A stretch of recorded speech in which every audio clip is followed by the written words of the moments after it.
அனைவருக்கும் வணக்கம். எல்லாம் வல்ல எம்பெருமான் ஸ்ரீ உச்சிஷ்ட மகாகணபதி அனைவருக்கும் நீண்ட ஆயுளையும் நிறைந்த செல்வத்தையும் உயர்ந்த புகழையும் மெய்ஞானத்தையும் பேர் அறிவையும் பிரபஞ்ச ஞானத்தையும் பெருமையுடன் வழங்கட்டும். அனைவருக்கும் எனது மானசீகமான வாழ்த்துக்கள், மானசீகமான ஆசைகள். அனைவரையும் ஜிகேஸ்டோ அன்புடன் வரவேற்கிறது. இன்னைக்குள்ள பதிவுல நம்ம பார்க்க போற ஒரு விஷயம் என்ன அப்படின்னா, வீடு சம்பந்தப்பட்ட விஷயங்களை பார்ப்போம். அது முதலீடு இல்லை விற்பனை அல்லது வாங்குறது அப்படின்னு ஒரு பாவகம் இல்லை ஒரு காரகம் இல்லை ஒரு ராசி எப்படி வீடு சம்பந்தமான தொடர்புல நமக்கு சொல்லித்தருது அப்படிங்கிறத பார்ப்போம். ஒரு விஷயத்த பேசும்போது அது மூணா பிரிச்சிடணும். முதல்ல பாவகம்னா அது செயல், வீடு வாங்குறது விற்கிறதுக்குரிய செயல். அந்த வீடை வாங்கணும் விற்கணுங்கிற எண்ணத்தை சொல்றது கிரக சேர்க்கையை பார்க்கணும். இது ரெண்டு. ஒரு ஜாதத்துல கிரக சேர்க்கை இருந்துச்சுன்னா மட்டும்தான் அந்த எண்ணம் தோணும். அந்த கிரக சேர்க்கை இருந்து தசாபுத்தி நடந்தா தான் வீடை வாங்கவோ விற்கவோ செய்வாரு. கோச்சாரம் அதுக்கான ஆரம்ப காட்ட வேலை செய்து கொடுக்கும். இந்த மூணு கண்டென்ட் நல்லா ஞாபகம் வச்சுக்கணும். அப்ப வீட்டுக்கான கிரகக்காரங்கள் என்னென்னா மூணு தான்: செவ்வாய், சுக்கிரன், சந்திரன். இந்த சுக்கிரன் என்ன அப்படின்னா யாராவது யாருக்காவது வாங்கி கொடுக்குற வீடு. நான் என் குழந்தைகளுக்கோ என் மனைவிக்கோ வாங்கி தர்ற வீடு. எங்க அப்பா எனக்கு விட்டு கொடுக்கும் உழைக்காத பணத்தால் வரக்கூடிய வீடுகள். என்னோட உழைப்புல வரக்கூடிய வீடு அப்படிங்கிறது செவ்வாய். இங்க சந்திரனுக்கு என்ன விலைன்னா நீண்ட கால எண்ணங்கள்ல செயலா மாறும். திடீர்னு ஒரு உணர்வு இல்லாம ஒரு செயல் நடக்காது. அப்ப இந்த வீட்டை குறிக்கக்கூடிய கிரகத்தோட சந்திரன் சம்பந்தப்பட்டிருந்தா தான் வீடு வாங்குற எண்ணம் தோணும். அப்ப வீட்டுக்கான பாவம் என்னன்னா 4வது பாவம். அந்த 4 நிற்கிற கிரகங்களும் 4ஆம் அதிபதியும் வீட்டுக்கு முக்கியமான காரணியா அமைகிறாங்க அப்படிங்கிறத பார்த்துக்கலாம்.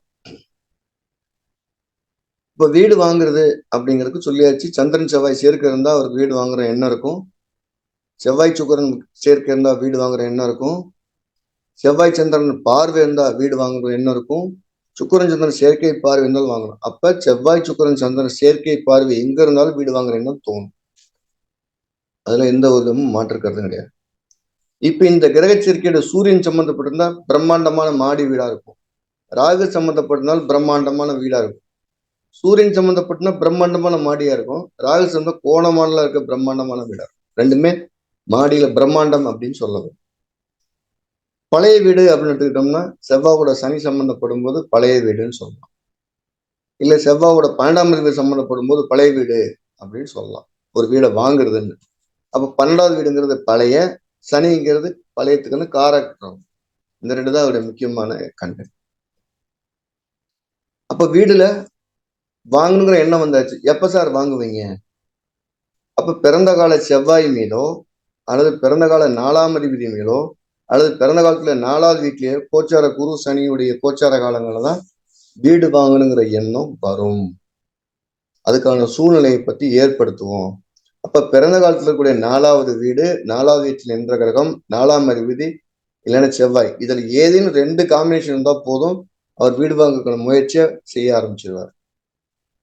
நல்ல வீடா கிடைக்குமா சார் அப்படின்னா, அந்த 4வது வீட்டுல கோச்சாரத்துல ராகுகேது போனாலும் இல்ல பிறந்த காலத்துல ராகுகேது இருந்தாலும் நல்ல வீடா அமையறதுக்கு வாய்ப்பே இல்லை. அந்த வீட்டுல பெரிய சிரமங்கள் ஜாஸ்தியா இருக்கும். போய் குடியிருக்கும்போது போதிய வசதிகள் இருக்காது. இல்ல ஒரு கொஞ்ச நாள் வாழ்ந்துட்டு விட்டுட்டு போற மாதிரி இருக்கும். இந்த 4வது வீட்டுல இருக்கக்கூடிய ராகுகேதுகளும் வலிமையான பாவகரங்களும் அஷ்டமாதிபதி பாதகாதிபதி இப்படி சேர்க்க இருக்கும்போது அந்த வீட்டுல ஒரு நிம்மதி இல்லாம போறதுக்கு வாய்ப்புகள் அமையுது. அந்த வீட்டுக்கு போறோம் தூக்கம் இல்லை சார் அப்படின்னா 4வது வீட்டுல மாந்தியும் இன்னொரு பாவகரம் தான் ஒரு வீட்டுக்கு போகும்போது அங்க நிம்மதி இருக்காது. இப்ப வீடு வாங்குறது நான் ஒரு முதலீடா பண்ண போறேன் அப்படின்னா 4ஆம் அதிபதியும் 4 நிற்கிற கிரகங்களும் ஒரு வீடை முதலீடா ஆக்கி கொடுக்கும். அப்ப 4ஆம் அதிபதி மட்டுமே சம்பந்தப்பட்டு ஒரு வீடு வாங்கலாம் முதலீடுங்க. அந்த 4ம் 11 சம்பந்தப்பட்ட அந்த வீடு நல்ல வளர்ச்சியை தரக்கூடிய முதலீடா இருக்கும். 4ம் 10 சம்பந்தப்பட்ட அந்த வீடு வளராத வீடா இருக்கும். ஒரு 10 லட்சம் வாங்கினா அதே 10 லட்சத்துலயே இருக்கும். 4ம் 11 சம்பந்தப்பட்டு வாங்கினா இன்னைக்கு 10 லட்சம், ஒரு வருஷம் கழிச்சு 11, 2 வருஷம் கழிச்சு 15ன்னு அந்த வளர்ச்சி அந்த வீட்டுடைய மதிப்பு உயர்ந்துகிட்டே இருக்கும். அதே மாதிரி 4-2 சம்பந்தப்பட்டா அப்படின்னா ஒரு வீடு வாங்குறோம், அந்த வீடு குடும்பமே மகிழ்ச்சியா வந்து இருந்து எல்லா நிகழ்வுகளையும் சந்திப்பாங்க. அப்ப 4ஆம் பாவங்கிறது வீடு வாங்குறதுக்கு முக்கியமான பாவமா இருக்கும். வீடு வாங்கணும் அப்படின்னாலே 4 நிக்கிற கிரகமும் 4ஆம் அதிபதியும் அவங்க நட்சத்திரத்தில் நிக்கிற கிரகங்களும் இல்லாம வீடு வாங்குறதுக்கு வாய்ப்பே இல்லை. அந்த வீட்டுல சந்தோஷம் பொங்கணும்னா 4 11 சம்மந்தப்படும். இப்ப 4ஓட வேற எந்த கிரகம் சம்மந்தப்படுதோ அதுக்கான நல்லது கெட்டதுகளை அந்த ஜாதகர் அனுபவிக்கிறார். சார் நான் ஒரு இடம் வாங்கிட்டேன், வீடு வாங்குறதுக்கு அதே காம்பினேஷனுக்கு இடத்துக்கு சொல்லணும் அப்படின்னு வச்சுக்கிறோம். கூட என்ன செஞ்சுக்கிறோம், சுக்கிரனுக்கு பதிலாக புதனை சேர்த்துக்கிறோம். புதன் தான் இடம், செவ்வாய் தான் இடத்துல இருக்கக்கூடிய வீடு. வெறும் காளிமணியை வாங்குறோம் புதன், அதுக்கான காரகராசி கன்னி. புதனுடைய வீடுகளை செவ்வாய் இருந்தாலும் பார்த்திருந்தாலும் அவர் இடம் வாங்கி வீடு விற்கிறதுக்கு வீடு வாங்குறதுக்கு சரியான தகுதியான நபர். அதை அவர் தொழிலா கூட பண்ணலாம்.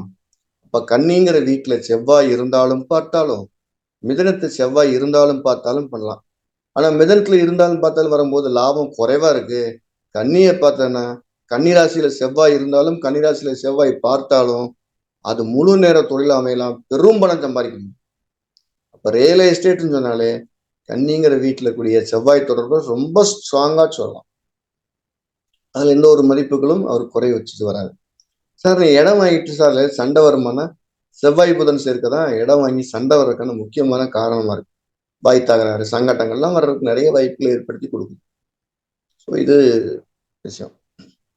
நான் ஒரு இடம் வாங்கிட்டேன், அந்த இடத்த விற்கணும் அப்படின்னா 3ஆம் அதிபதி ஒரு முக்கியமான காரணமாகிறார். 3 6 தான் விற்கிறது. ஒரு கடனால வீடு விற்கிறது, இல்லை என்னுடைய சுப செலவுக்காக வீடு வைக்கிறதுன்னு சொல்றோம். அப்போ 3ஆம் அதிபதி சம்பந்தப்பட்டாலும், 3 நிக்கிற கிரகங்கள் சம்பந்தப்பட்டு தசை புத்தி நடத்தினாலும் அந்த தசா அவருக்கு விற்பனை, வீடு விற்பனை, இட விற்பனை அது ஏற்படுத்துகிறது. அப்ப 3 11 3ஆம் அதிபதியோ 11 சம்பந்தப்பட்டு விட்டா அந்த விற்பனை லாபத்தில் முடிகிறது. 3 8 சம்பந்தப்பட்டாலும் 3 6 சம்பந்தப்பட்டாலும் அந்த வீடு விற்பனை லாபத்தில் நடப்பதில்லை. அப்ப வீடு விற்கணும் அப்படின்னா 3ஆம் இடத்தை பார்க்கணும். நல்ல வீடா வாங்கணும் அப்படின்னா 2 4 பார்க்கணும். வீடு கிடைச்சா போதுன்னா 4ஆம் மட்டும் போதும். அந்த வீட்டோட மதிப்பு உயரணும்னா 4 11 சம்பந்தப்படும். இந்த வீட்டுல என் பேரம்பேத்திலாம் கொண்டாடணும்னா 4 11 5 சம்பந்தப்படும். இந்த அதிபதியோட காம்பினேஷன் தான் பேரன் பேத்தி எல்லாம் ஜோன்னு இருக்கணும். லக்னாதிபதி மறைஞ்சிருக்கு சார், 4ஆம் அதிபதி ஸ்ட்ராங்கா இருக்கா சார், நான் வீடை கட்டலாம், வாடகைக்கு தான் விட முடியும். அப்போ ஒரு வீடை கட்டி வாடகை வருமானம் பண்ணணும்னா குருச்செவ்வாய் சுக்கிரன் முக்கியமான சேர்க்கையோ பார்வையோ இருக்கணும். அவங்களுக்கு தான் வீட்டுனால வருமானம் வரக்கூடிய வாய்ப்பு இருக்கு. 4ஆம் இடத்துல சனி இருந்தால் சனி பார்த்தாலும் அவங்களுக்கு வீட்டு வாடகை வர்றதுக்கு வாய்ப்பு இருக்கு. 4ஆம் இடத்துல சனி இருக்காரு, 4ஆம் இடத்துல சனி பார்க்குது. அப்ப ஒரு பரிவர்த்தனையாகிற சனி 4ஆம் இடத்தை பார்த்துச்சுன்னா கொஞ்ச காலத்துக்கு வாடகை போவாங்க, அப்புறம் அந்த வீட்டுக்கு இவங்களே குடி போயிடுவாங்க. அப்ப 4ஆம் இடம் சனியுடைய சம்பந்தம் தான் வீடை வாடகைக்கு விட்டு சம்பாதிக்கக்கூடிய வருமானம் இருக்கு. அந்த வீட்டுல ஏதோ தொந்தரவு இருக்குமா சார் அப்படின்னா, பாதகாதிபதி 4ல இருந்தா அந்த வீட்டுல கடுமையான தொந்தரவு இருக்கும். இப்படிதான் வீடு சார்ந்த விஷயங்கள் நம்ம சொல்லுறோம். அப்ப 4ஆம் அதிபதிக்கோ 4க்கோ குரு பார்வையோ வளர்வை சந்திரனோ இருக்குன்னு வச்சுக்குவோம், அந்த வீட்டுனால அவருக்கு மதிப்பு கூடும். 4ஆம் இடத்துல திக்பலம் பெற்ற சந்திரனும் சுக்கிரன் தானா அந்த சொத்து அவருக்கு மிகப்பெரிய பலமா இருக்கும். சொத்தை உருவாக்குறது பலமா இருக்கும், அது அவருக்கு மேலும் தைரியத்தை கொடுக்கும், வாழ்க்கை வளத்தை கொடுக்கும், அவர் செய்யலாம். ஸோ இதுதான் வீடு சார்ந்த விஷயங்களுக்கான கேள்விகள். சார் செவ்வாய் சனி சேர்க்கை பார்வை இருக்கு அப்படின்னு வச்சுக்கிறோம், சொத்து வாங்குறாங்கன்னா அண்ணன் தம்பியோட சேர்ந்து வாங்கினாலும் ஜாயினா வாங்கினாலும் கண்டிப்பா சண்டை வந்துடும். அப்ப செவ்வாய் கூட சனியோ, செவ்வாய் கூட ராகுவோ, செவ்வாய் கூட கேது சம்மந்தப்பட்டிருந்தா கூட்டா தொழில் வீடு வாங்கினாலும், கூட்டாக ஒரு தொழில் நிமித்தமாவோ ஒரு இடம் வாங்கினாலும் கடுமையான பிரச்சனை செஞ்சுச்சு, விற்க முடியாம போயிருக்கு. அப்ப வீட்டுல பிரச்சனை வரணும், ஒரு வீடு வாங்கி வில்லங்க வரணும்னா வரணும். சார் வீட்டு பத்திரமே வில்லங்கமா இருக்குன்னா செவ்வாய் புதன் கூட ராகு எது, செவ்வாய் புதன் கூட சனி இருந்தா வீட்டு பத்திரமே வில்லங்கமா இருக்கும். வெறும் இடத்து பத்திரம் வில்லங்கம்னா புதன் கூட ராகு, புதன் கூட கேது, இடத்துடைய பத்திரமே இருக்கும். சார் இந்த இடமே புறம்போக்குன்னு சொல்றாங்க, நீச கிரகம் 4ஆம் இடத்துக்கு சம்பந்தப்படும். அப்பதான் அந்த இடமே புறம்போக்கு இல்ல முழுப்பட்டா இல்ல. 4ஆம் இடத்துக்கு நீச கிரகமும் சனி சம்பந்தப்பட்டிருந்தா அது கோயில் இடமா இருக்கும், என்னைக்குனாலும் அதை திருப்பி வாங்கிக்கிற மாதிரியான சூழ்நிலை அது ஏற்படுத்துது. 4ஆம் இடத்துல ஒரு நீச கிரகமும் ஒரு வலுவான கிரகமும் தானே முதல்ல வேற ஒருத்தர் அந்த இடத்த பயன்படுத்துவார், பின்னால இவருக்கு வந்து சேரும். இப்படி ஒரு இடத்த நம்ம பல்வேறு கோணங்கள்ல பார்க்கலாம். ஒரு வீடு வாங்கியாச்சு, வாஸ்து குற்றம் இருக்குமா சார் அப்படின்னா, வீட்டை குறிக்கக்கூடிய காரக கிரகம் செவ்வாய், அது கூட ராகுகேது சனி இருந்ததுன்னா கண்டிப்பா வாஸ்து குற்றம் இருக்கும். அது சரி செய்யவே முடியாது. நீங்க சரி செஞ்சு முடிக்கும் போது அந்த வீட்டுல குடியிருக்க விடாது. இருக்கிற வாஸ்து இருக்கட்டும்னு சொல்லிட்டு தெய்வத்தை பலமா நம்பி வீட்டுல தீபத்தை போட்டு தொடர்ந்து வேலை செய்யலாம். எவ்வளவு வாஸ்து குறைவுள்ள வீடாக இருந்தாலும் தொடர்ந்து தீபம் எரிஞ்சிட்டு இருக்கும்போது அந்த வாஸ்து குறைய நிவர்த்தி பண்றோம் இல்லையோ, பெரிய பாதிப்பு இல்லாம கடந்து போவார். வாஸ்துங்கிற ஒரு அற்புதமான உண்மை, அதுல எந்த மாற்று கருத்தும் கிடையாது. ஆனா எல்லா வாஸ்தையும் சரி செய்ய முடியுமானா முடியாதுங்கிறது தான் அதுல இருக்கிற விஷயம். அப்ப செவ்வாய் ராகு செவ்வாய் கேது சேர்த்து இருக்கிறவங்க, இல்ல செவ்வாய் சனியோட ராகு கேது சேர்ந்திருக்கவங்க எல்லாம் போய் வீடை சரி செய்யணும் போய் காலத்தையும் காசையும் விரயம் பண்ணிட்டு தான் வர்றாங்க. அதே நேரத்துல அந்த தொடர்ந்து தீபம் போது அந்த இடத்துல ஒரு பாசிட்டிவ் எனர்ஜி ரெடி ஆகி அடுத்த கட்டத்துக்கு அழைச்சிட்டு போகும். 4ஆம் இடத்துல ஒரு சுப கிரகங்கள் ஒன்றுக்கு மேற்பட்ட கிரகங்கள் இருக்குன்னு வச்சுக்கிறோம். வீட்டுல நல்ல பூச்செடிகள் வளர்த்து அடுத்த கட்டத்துக்கு கொண்டு போகலாம். வீட ஒரு நெகட்டிவ் எனர்ஜியை சரி செய்ய முடியும். தெருக்கூத்து இருக்குது அப்படின்னு வச்சுக்கிறோம் அப்படின்னா 3-4 கிரகங்கள் 4ஆம் இடத்தை பார்க்கும். 3-4 கிரகங்கள் பார்க்கும். அதே மாதிரி செவ்வாய் 2-3 கிரகங்களுடைய பகை கிரகத்துக்கு நெருக்கமா இருக்கும். அப்ப கார கிரகம் கடுமையான பகை கிரகத்துக்கு இருந்தாலும் 4ஆம் இடம் பகை கிரகத்துக்கு இருந்தாலும் இல்ல பாவகத்திரியோ இருந்தாலும் தெருக்குத்தோ ஒரு முச்சந்திலையோ தான் வீடு அமையும். அதை நம்ம சரி செய்யறதுக்கு வாய்ப்புகளே கிடையாது. ஆனா அந்த தோஷம் இருக்கக்கூடிய வீடு தான் அமைங்கிற கிரகம் சொல்லுது. ஒரு இடத்தை கிரகம் தான் தேர்ந்தெடுத்து கொடுக்குது, கிரகம் தான் கொண்டு போய் உட்கார வைக்குது, கிரகம் தான் கொண்டு போய் வாழ வைக்குது. அங்கிருந்து சிறப்பா வாழ்ற வேலையை தெய்வம் செய்யுது. அந்த தெய்வத்தை என்ன செய்யுது, அந்த தெய்வத்தை கெட்டியா பிடிச்சிக்கலாம். நல்ல குருமார்கள் ஆசீர்வாதத்தோட, நல்ல குருவுடைய ஆசீர்வாதங்களும் அவங்களுடைய பணிதலும் தீபம் எரிய எரிய அந்த குடும்பம் நல்ல நிலைமைக்கு போறதுக்காக வழியை கடவுள் வளர்த்தி தர்றாரு. ஆழ்ந்த இறை நம்பிக்கை உள்ள ஒரு குடும்பத்தை, நல்ல ஒரு பூஜை புனஸ்காரம் உள்ள குடும்பத்தை வீடு மேலும் மேம்படுத்த செய்கிறது.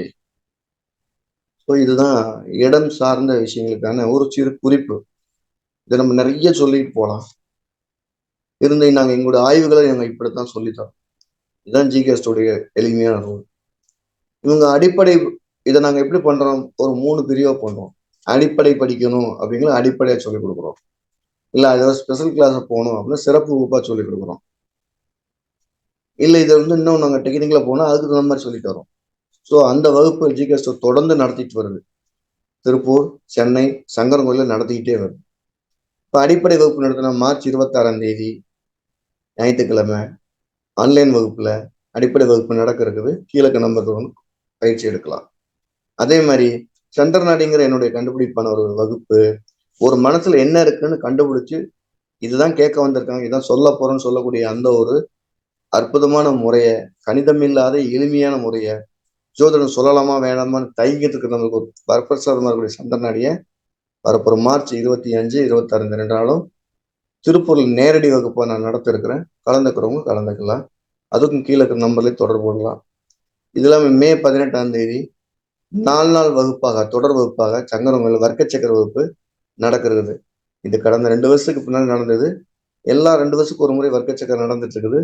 ஸோ இந்த வருஷம் அதே மாதிரி மே மாதம் சங்கரங்கோயில் நடக்கிறது. இந்த 3 வகுப்பு நீ கலந்துக்கிற விருப்பம் இருக்குங்க, கீழே நம்பரில் தொடர்பு கொண்டு முன் அனுமதி பெற்று படிக்க வரலாம். ஸோ எல்லாருக்கும் ஜோதிடம் போய் சேரணும் அப்படிங்கிற நோக்கம். சார் என்னால் பணங்கட்டி படிக்க முடியாது அப்படிங்கக்கூடிய ஒரு நிலையில் இருக்கக்கூடிய நபர்கள் பதிவு செய்து வச்சா இலவச வகுப்பாக திருப்பூர்ல நேரடி வகுப்புல படிக்கலாம். அதுக்கு முழுசா நான் உங்களுக்கு எல்லா விதமான செலவும் ஏற்றுக்கிறேன். சாப்பாடு, டீ எல்லா செலவும் நான் ஏற்றுக்கிறேன். நீங்க பிரச்சனை எல்லாம் படிக்க வந்தா போதும். படிச்சுட்டு போய் நீங்க மட்டுமில்ல உங்களை சார்ந்தவங்களை மேம்படுத்துங்க. நீங்க ஒரு சிறந்த வழிகாட்டியாகவும் உங்களோட நல்வழிப்படுத்துறதுக்கும் பயணிங்க அப்படிங்கிற வேண்டுகோளை உங்க முன்னால் வச்சு மீண்டும் அடுத்த பதிவில் சந்திப்போம்.